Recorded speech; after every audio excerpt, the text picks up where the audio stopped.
L'influence n'appartient pas aux plus forts, elle n'appartient pas aux plus bruyants, elle appartient à ceux qui savent lire l'esprit humain. Chaque jour, tu influences ou tu es influencé, dans ton travail, dans tes relations, dans la rue, sur les réseaux. La question n'est pas si tu influences, la question est, est-ce toi qui tiens les fils, ou est-ce qu'on te manipule sans que tu t'en rendes compte? Les personnes les plus puissantes de ce monde n'ont pas besoin d'imposer. Elles font croire, elles font ressentir, elles font désirer. Et aujourd'hui, je vais t'enseigner les 5 étapes réelles qui permettent d'influencer n'importe qui, sans crier, sans forcer, sans supplier. Si tu maîtrises ces étapes, tu ne courras plus après les opportunités. Les opportunités viendront à toi. Et reste bien jusqu'à la dernière étape. Parce que c'est celle que 99% des gens ignorent. Et pourtant, c'est celle qui transforme une personne ordinaire en aimant social. La première étape, c'est de devenir invisible. La plus grande erreur des gens est de vouloir être vu. Ils parlent trop, ils expliquent trop, ils cherchent l'attention. Mais l'influence commence dans le silence. Quand tu parles peu, tu crées une tension. Le cerveau humain déteste le vide. Alors il le remplit. Quand tu te tais, les autres parlent, révèlent leurs intentions, exposent leurs faiblesses, montrent leurs désirs. Tu n'as rien à faire. Tu observes. Les gens pensent que l'influence vient de ce que tu dis. En réalité, elle vient de ce que tu laisses l'autre dire. Le silence est une pression invisible. Plus tu es calme, plus l'autre devient nerveux. Et plus il parle, plus il te donne des informations. Un stratège ne cherche pas à briller, il cherche à comprendre. La deuxième étape, c'est de devenir un moroir. Les gens aiment ceux qui leur ressemblent.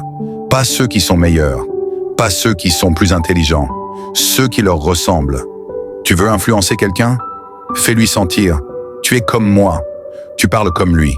Tu utilises ses mots. Tu respectes son rythme. Tu adoptes son énergie. L'autre se sent en sécurité et quand quelqu'un se sent en sécurité, il baisse ses défenses. C'est là que l'influence commence. Tu n'essaies pas de convaincre. Tu fais croire que vous êtes déjà d'accord. La troisième étape, c'est de créer un vide. Le cerveau humain déteste l'incertitude. Il veut des réponses. Il veut des repères. Les manipulateurs le savent. Tu n'offres pas tout. Tu offres juste assez pour créer le désir. Tu dis, il y a quelque chose que tu dois comprendre. Puis tu t'arrêtes.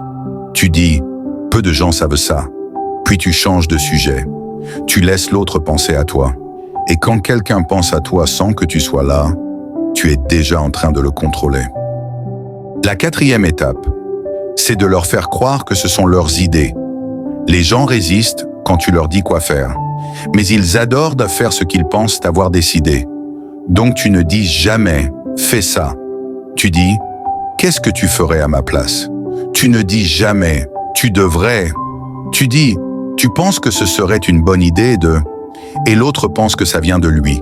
Et quand une idée vient de quelqu'un, il la défend comme si c'était la sienne.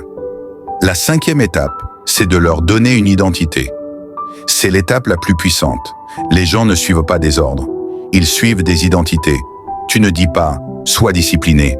Tu dis « tu es quelqu'un de discipliné ». Tu ne dis pas « sois fort ». Tu dis « tu fais partie de ceux qui ne plient pas ».